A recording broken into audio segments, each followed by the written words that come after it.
నిజంగా కూర్చోబెట్టి తెలంగాణకు ద్రోహం చేస్తే మొట్టమొదటి గొంతు లేపే జనసేన లేకపోతే ఆ రోజు మీరు అందరూ మర్చిపోయారేమో, మేము లేపాం గొంతులు.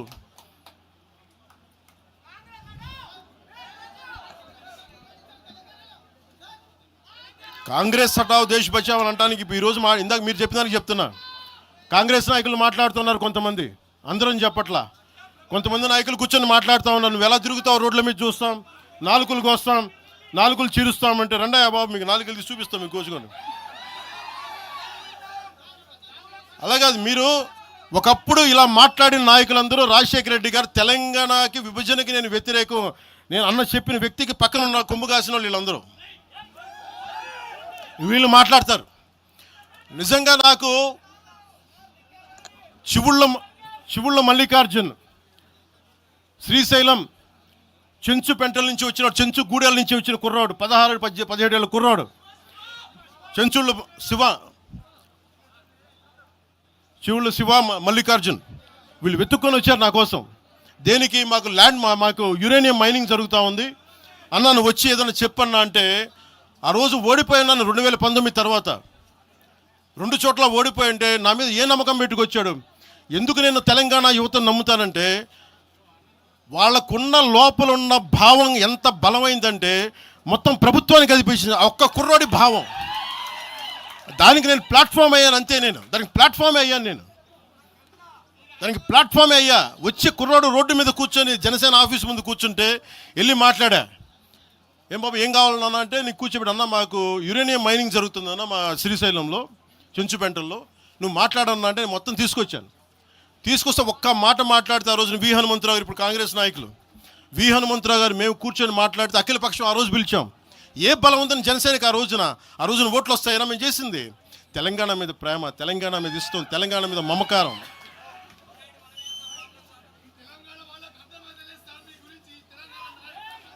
తెలంగాణ ప్రజలు వేరు, తెలంగాణలోని కొద్దిమంది.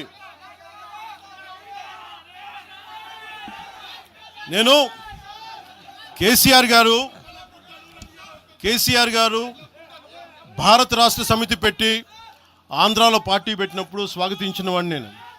ఒక పార్టీ ఎక్కడైనా పెట్టుకోవచ్చు. కేసీఆర్ గారికి మనస్ఫూర్తిగా ఆ రోజున మనకి గుంటూరులో బీఆర్ఎస్ పార్టీ కార్యాలయం పెడితే, అంతకుముందు జనసేనలో పనిచేసిన నాయకులను ఆయన ప్రెసిడెంట్గా పెడితే మనస్ఫూర్తిగా స్వాగతించాం.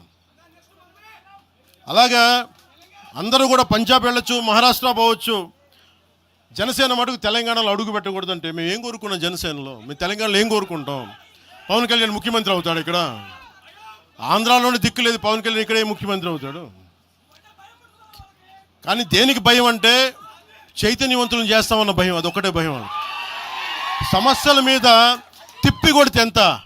4 కోట్ల జనాభా ఉన్న, దాదాపు 4 కోట్ల జనాభా ఉన్న తెలంగాణలో జనసేన తిప్పి కొడితే 1,00,000 మంది పైన కూడా లేరు. 2,000 మంది జన సైనికులతోటి, సాధకులతోటి మేము సభ పెట్టుకుందామంటే మీరు దీనికి పర్మిషన్ ఇవ్వకపోతే మేము ఏం చేస్తాం? మేము దుర్మార్గాలు చేస్తామా? మేము అంటే నాకు ఎలా ఉంటుందంటే మీరు ఏదైనా మాట్లాడండి అంటే ఎక్కడ. ఇప్పుడు నేను ఒక ఎనలిస్ట్ కూర్చొని నేను మాట్లాడింది వేరు, నువ్వు అమిత్ షా గారిని మాట్లాడితే నేను దాని గురించి ప్రస్తావిస్తే దీంట్లో ప్రాంతీయత ఎక్కడుంది? దీంట్లో తెలంగాణ నేను ఎప్పుడు అవమానం చేశాను? దీంట్లో కులాలు ఎక్కడ వచ్చినాయి? మీరు తీసుకొచ్చి మీరు తిడతా ఉంటే అంటే నాకు మాకు హక్కు కూడా లేదా? మీ ఇష్టానికి మీరు మాట్లాడితే మేము కనీసం నొచ్చుకునే అభిప్రాయం కూడా మేము చెప్పకూడదా? బాధ కూడా పడకూడదా? అంటే మేము కూర్చోబెట్టి బాంచం ద్వారా అలాగే ద్వారా మీరు ఎలాంటి అలా భరించాలా? మేము పీకలు పోయినా పర్లేదు, పీకలు కోసుకుంటాం, కానీ భయం అయితే మాకు రాదు.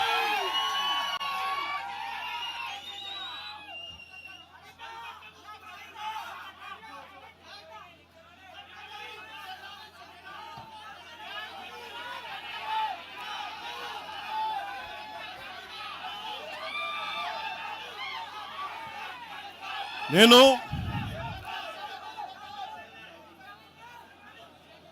తెలంగాణలో ఆంధ్ర వాళ్ళకి ఏం పని అంటారు, సంతోషం, కరెక్ట్. అది తెలంగాణలో ఆంధ్ర కాంట్రాక్టర్లు ఓకేనా? ఇక్కడ ఆంధ్రాలో తెలంగాణ కాంట్రాక్టర్లకి బాగానే పనిచేస్తున్నారు. అక్కడ తెలంగాణలో ఆంధ్ర కాంట్రాక్టర్లు బాగానే ఉన్నారు. ఎవరన్నా మీరు బేవకూఫులు చేస్తా ఉన్నారు. మీరు ఎవరిని బేవకూఫులు చేస్తారు మీరు?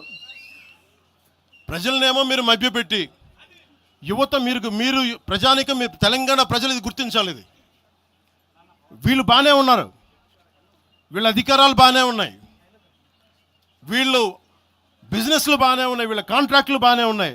ఏదైనా మాట్లాడితే నాలాంటి వాడిని కూర్చోబెట్టి భయపడతా ఉంటారు. మీరు ఒక్కసారి చెప్పండి, మీరు నిజంగా వద్దు అనుకుంటే తెలంగాణలో అసెంబ్లీలో ఎవరైతే తిడుతున్నారో మీరు తీర్మానం పెట్టండి. పవన్ కళ్యాణ్ అనేవాడికి ఇక్కడ పర్మిషన్ లేదు, రాకూడదని పెట్టండి పర్మిషన్. సంతోషం నాకు. దాన్ని ఎలా పెడతారు నేను కూడా చూస్తాను దాన్ని.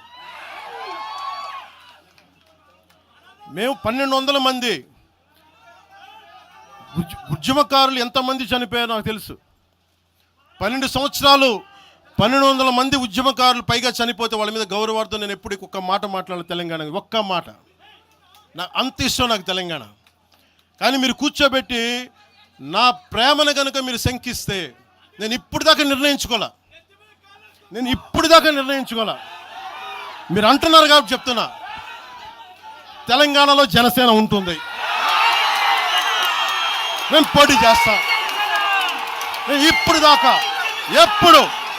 ఎప్పుడు అవసరమైతే తెలంగాణలో తిరుగుతాం, నేనే తిరుగుతా, మేమే తిరుగుతాం.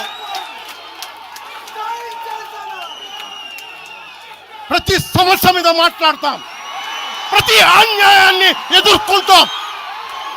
ఏం మాట్లాడతారు మీరు? ఇది తెలంగాణ భారతదేశంలో అంతర్భాగం, మర్చిపోకండి. తెలంగాణ నా దేశం అంతర్భాగం తెలంగాణ. మీరు కూర్చోబెట్టి బెదిరించి రాకూడదు ఏంటో అవన్నీ భరిస్తాం. చాలా దశాబ్దం పైగా భరించాం. దీనికి చర్మాంకం పలుకుతాం మేము. తెలంగాణ ఎవరైతే వ్యతిరేకించారో వాళ్ళందరూ పదవుల్లో కూర్చున్నారు. ఈరోజు కూర్చోబెట్టి తెలంగాణలో ఎవరైతే వ్యతిరేకించారో వాళ్ళు ఎమ్మెల్యేలు అయ్యారు. ఒక్క మాట మాట్లాడలా. కిక్కును మనకుండా కూర్చున్న 12 సంవత్సరాలు.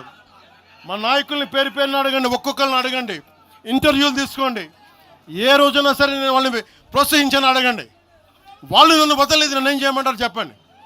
దండం పెట్టి చెప్పా, మీరు శుభ్రంగా వెళ్ళిపోయిన అంటే లేదు, మాకు నీ ఆశయాలు ఇష్టం, మాకు జనసేన భావజాలం ఇష్టం. ఉన్న మహేందర్ కానీ, రాజలింగం గారు కానీ, ఉన్న ప్రతి ఒక్కరు పేరున శంకర్ కానీ, పేరున ప్రతి తెలంగాణ జిల్లాలో ఉన్న నాయకులందరూ యువరాజ్యం నుంచి ఉండిపోయారు. వాళ్ళు పోలే. నేను చెప్పా, మీరు మిగతా పార్టీస్కి పోండి అంటే పోలా. దాసోజు శ్రవణ్ ఎవరు పట్టుకున్నారు?